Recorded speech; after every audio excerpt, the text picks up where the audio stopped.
सभी छात्रों को मेरा वंदे मातरम। कक्षा 9 हिंदी इकाई 21 क्रांतिकारी शेखर का बचपन इकाई का आज हम अभ्यास करेंगे, जिनके लेखक का नाम है सच्चिदानंद हीरानंद वात्स्यायन। तो सच्चिदानंद हीरानंद वात्स्यायन ने इस इकाई द्वारा देशभक्त चंद्रशेखर आज़ाद, जिनको हमारे देश को आज़ादी दिलाने के लिए प्राणों की आहुति दी थी, यह नायक शेखर का बचपन कैसा था, तो उनके बारे में उन्होंने हमें अवगत कराया है, हमें बताया है। तो इस इकाई को हम विस्तार से पढ़ेंगे। इकाई की शुरुआत होती है, असहयोग की एक लहर आई। असहयोग यानी सहयोग न देना। गांधी जी का आंदोलन, असहयोग आंदोलन जो था वो गांधी जी का आंदोलन था, तो उसकी लहर आई, यानी असहयोग का आंदोलन चल रहा था।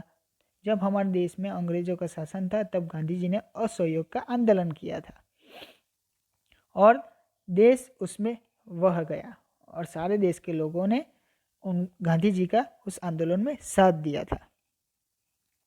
शेखर भी उसमें बहने की चेष्टा करने लगा और जब नहीं बह पाया तब हाथों से खेकर अपने को बहाने लगा। और शेखर भी उसमें बहने का, यानी जो असहयोग आंदोलन था उसमें जाने के लिए, आंदोलन में जोड़ने के लिए प्रयत्न करने लगा, चेष्टा करने लगा, लेकिन न बह पाया तो वो खुद ही बहने का प्रयत्न करने लगा।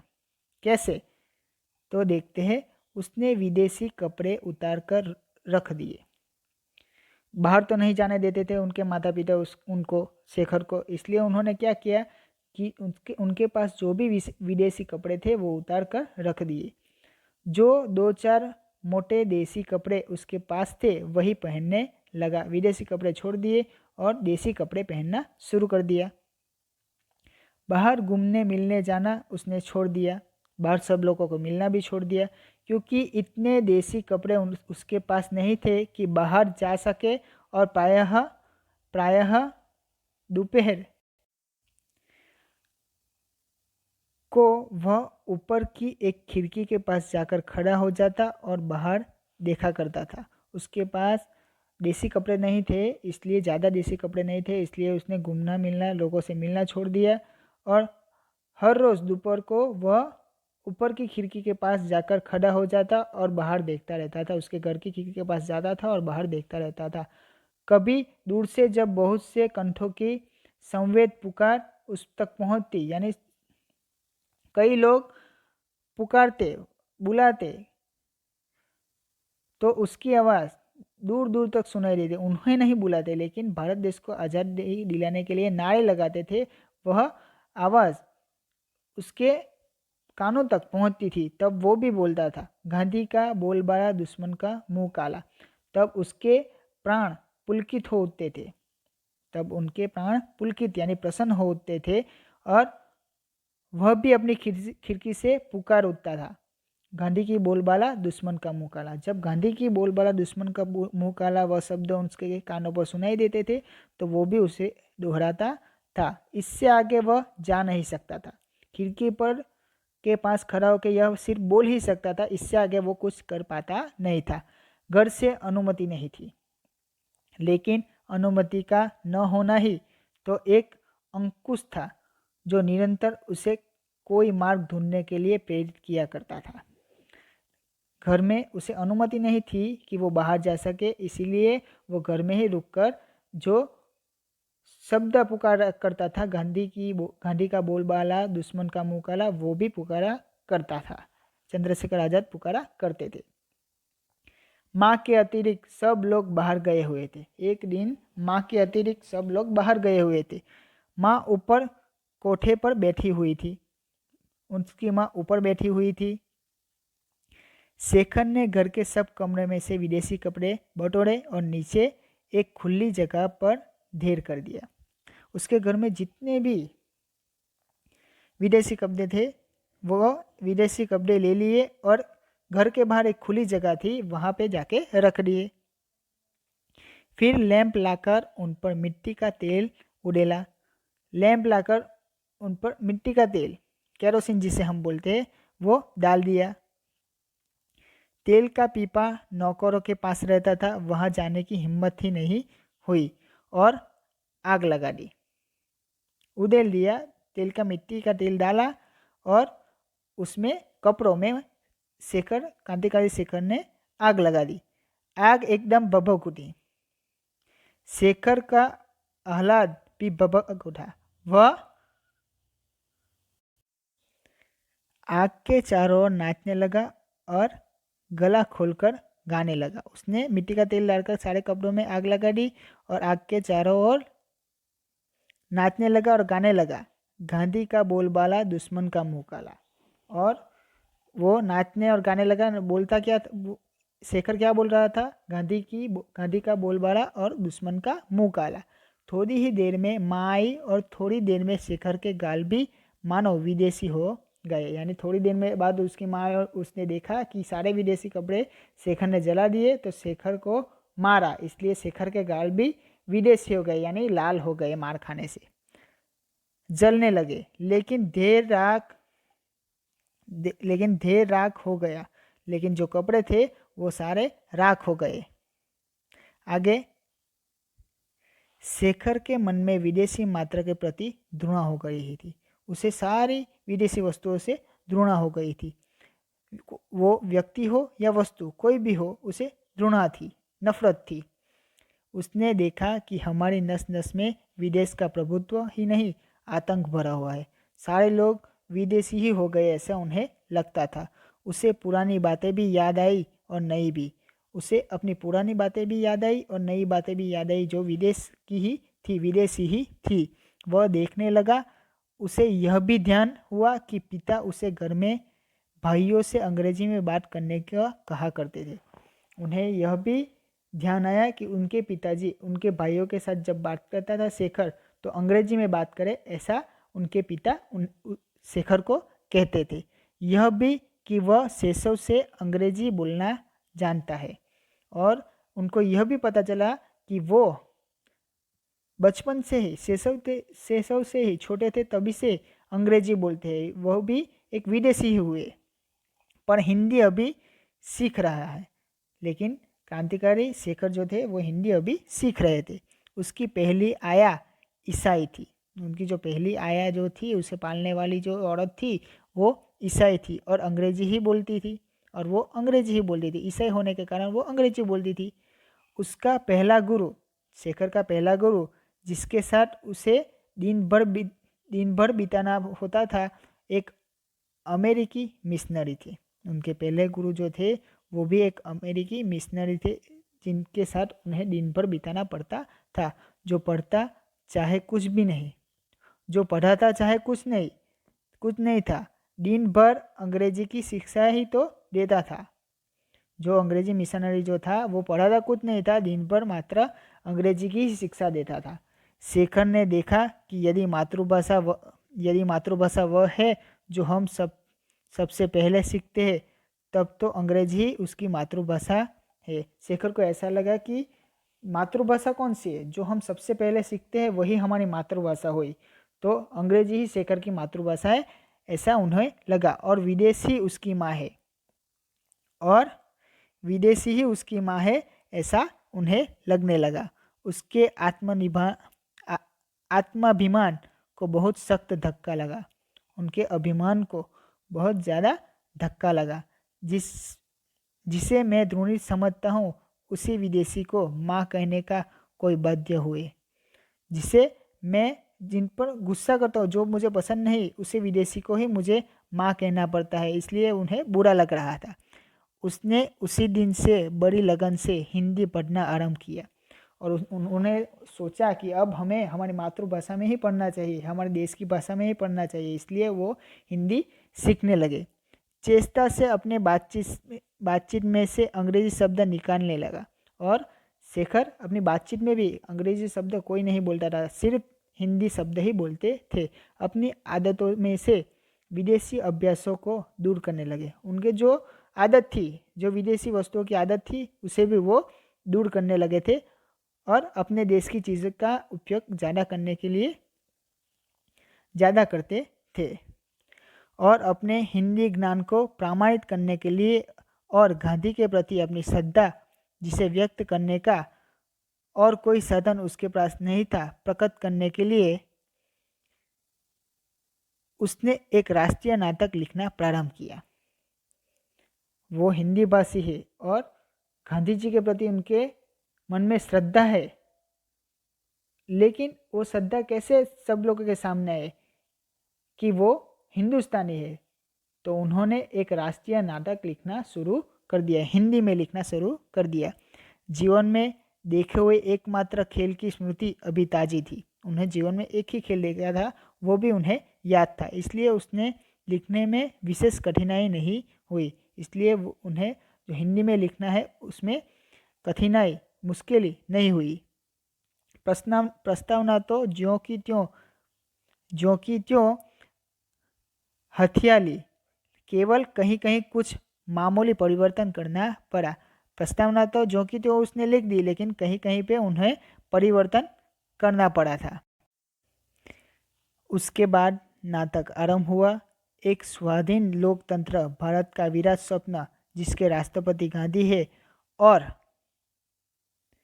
सिद्धि के लिए साधन है अनवरत कताई और बुनाई, विदेशी माल और मनुष्य का परित्याग और प्रत्येक अवसर पर दूसरा गाल आगे कर देना। और उन्होंने जो नाटक लिखना शुरू किया वो नाटक भारत देश का विराट स्वप्न का था और जिसके राष्ट्रपति महात्मा गांधी थे। और जहाँ पे विदेशी कोई भी वस्तु का उपयोग नहीं, सिर्फ भारत देश में बनी हुई वस्तु का ही उपयोग करना चाहिए, उसने शेखर ने इस नाटक में लिखा हुआ था। सत्य हरिश्चंद्र का इंद्रलोक आरंभ से ही हटकर अंत में आ गया था। अपने ऊपर शेखर की प्रतिभा द्वारा सूर्यास्त के सुनहरे तापों की छाप लेकर जो उन्होंने सत्य हरिश्चंद्र का इंद्रलोक आरंभ किया हुआ था वो हटकर अंत में आ गया। जो सत्य जो था वो हटकर अंत में ही आ गया था और शेखर के अंदर जो प्रतिभा है वो सूर्य जैसी प्रतिभा सबको दिखाई देने लगी। शेखर के नाटक का अंतिम दृश्य था स्वाधीन और बाधाहीन भारत, एक स्थूल आकार प्राप्त स्वप्न। और शेखर की जो नाटक क्या था उसका अंतिम दृश्य में भारत देश एक आज़ाद देश हो, ऐसा उन्होंने सपना देखा हुआ नाटक में लिखा हुआ था। नाटक पूरा हो गया। शेखर ने सुंदर देसी स्याही से उसकी प्रतिलिपि तैयार की और उसे अपनी पुस्तकों के नीचे छिपा कर रख दिया। नाटक पूर्ण होते ही शेखर ने उसे सुंदर देसी स्याही से लिखा और अपने दूसरे पुस्तकों जो थे उसके नीचे रख दिया। पहले साहित्यिक प्रयत्नों की गति से उसे अभी याद थी, इसलिए उसने अपना यह नाटक, यह अमूल्य रत्न किसी को नहीं दिखाया था। और शेखर ने जो नाटक की रचना की थी वो नाटक उसने अभी किसी को भी दिखाया नहीं था। सरस्वती को भी वो नहीं दिखाया था। और हर समय जहाँ वह जाता उसके मन में एक ध्वनि गूंजा करती, मैं शेखर हूँ, एक अपूर्व नाटक का लेखक चंद्रशेखर। और वो जहाँ जाते उनके मन में एक वाणी गूंजती रहती कि वो एक लेखक है, एक नाटक के लेखक है, वो एक चंद्रशेखर है और एक नाटक के लेखक है। वह आवाज़ उनके कानों में गूंजती रहती थी।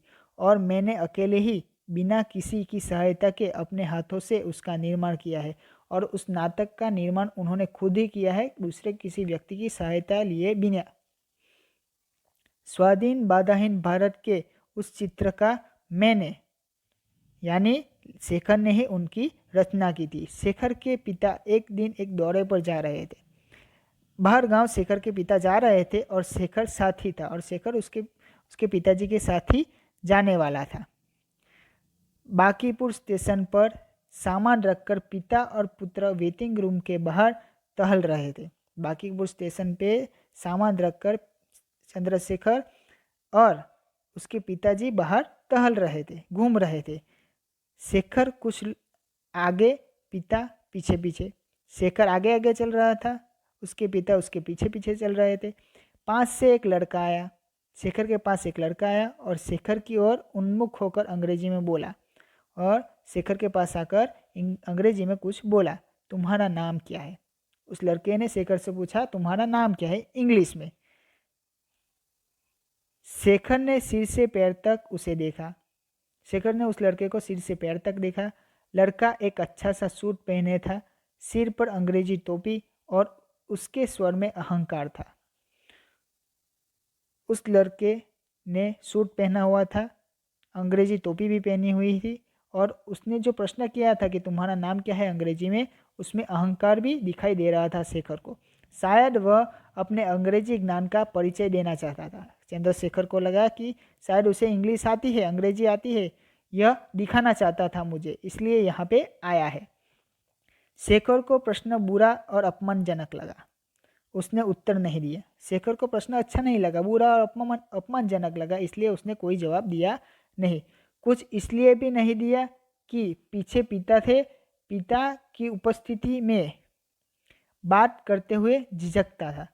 शायद इसलिए भी उत्तर नहीं दिया होगा कि उसके पीछे उसके पिताजी थे और पिताजी की उपस्थिति में बात करने से झिझकता हो, अच्छा नहीं लगता हो उसे, इसलिए भी नहीं उत्तर दिया होगा शायद। उसे उस लड़के ने समझा उसका सामना करने वाला कोई नहीं है। उस लड़के को ऐसा लगा कि अंग्रेजी बोलने वाला कोई नहीं है, और इस लड़के को तो अंग्रेजी भी नहीं आती, यह लड़का शायद अंग्रेजी नहीं जानता है। उसने तनिक और रौब से कहा कि my name is, do you go to school? उस लड़के ने फिर से अंग्रेजी में पूछा कि मेरा नाम यह है, तुम स्कूल में पढ़ते हो?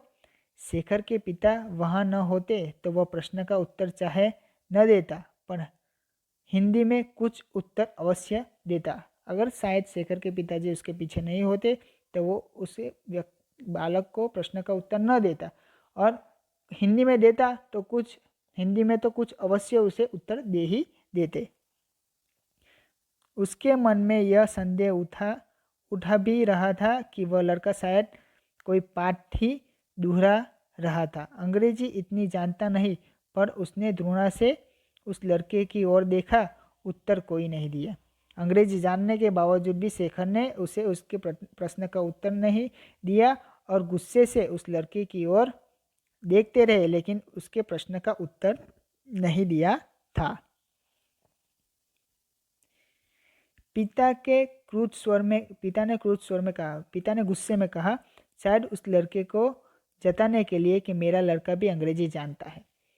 पिता ने गुस्से से मैं शेखर को डांटा।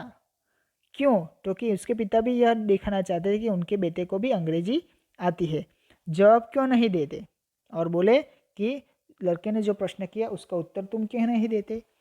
शेखर और भी चिढ़ गया, शेखर को और भी गुस्सा आ गया, और भी चुप हो गया, लेकिन उसने कोई भी जवाब नहीं दिया। वह लड़का मुस्कुराकर आगे बढ़ गया। पिता ने कहा, इधर आओ। चंद्रशेखर के पिता ने उसे अपने पास बुलाया। शेखर ने उनके पीछे पीछे वेटिंग रूम में गया तो पिता ने उसका कान पकड़कर पूछा। उसके पिताजी वेटिंग रूम की ओर चले गए और शेखर को कहा कि तुम मेरे साथ आओ। और वेटिंग रूम में चंद्रशेखर के पिता ने चंद्रशेखर के कान पकड़ के पूछा, जवाब क्यों नहीं दिया? मुंह टूट गया है? उस लड़के ने तुझसे जो प्रश्न किया उसका उत्तर तुमने क्यों नहीं दिया? अगर तुम्हारा मुंह टूट गया है क्या? तभी ट्रेन आ गई और शेखर कुछ उत्तर देने से या उत्तर न देने की गुस्ताखी करने से भी बच गया। लेकिन उस समय पे ट्रेन आ गई, इसलिए शेखर कुछ उत्तर देने से अथवा तो उत्तर नहीं देने की गुस्ताखी यानी अशिष्टता, बेदबी से बच गया, यानी वो उत्तर कुछ देने से बच गया। दूसरे दिन घर पर पिता ने माँ से कहा कि हमारे लड़के सब बुद्धू है। दूसरे दिन उसके पिताजी ने शेखर के पिताजी ने उनकी पत्नी से कहा कि हमारे सारे लड़के बुद्धू है, किसी के सामने तो बोल नहीं निकलेगा, यानी किसी व्यक्ति के सामने तो एक शब्द भी मुंह से नहीं निकलता। शेखर ने सुन लिया, यह सब बात कर रहे थे वह सब शेखर ने सुन लिया था। और यहाँ पे हमारी यह इकाई पूर्ण होती है। लेकिन इस इकाई में क्रांतिकारी शेखर के बचपन की बात की गई है और बचपन में उन्होंने क्या किया था, तो कि सन 1940 में गांधी जी ने देश में असहयोग आंदोलन आरंभ किया था। स्वदेशी आंदोलन में भी इसी का हिस्सा थे। इसके अंतर्गत सभी विदेशी वस्तुओं का परित्याग करना था। तो शेखर ने उस सभी वस्तुओं का परित्याग किया और इस पाठ के नायक शेखर पर इस आंदोलन का गहरा प्रभाव पड़ा था। यह हमें इस इकाई के द्वारा हमें पता चलता है और शेखर सच्चे देशभक्त थे ऐसा हमें मालूम पड़ता है। और यह इकाई हमारी पूर्ण होती है। वंदे मातरम।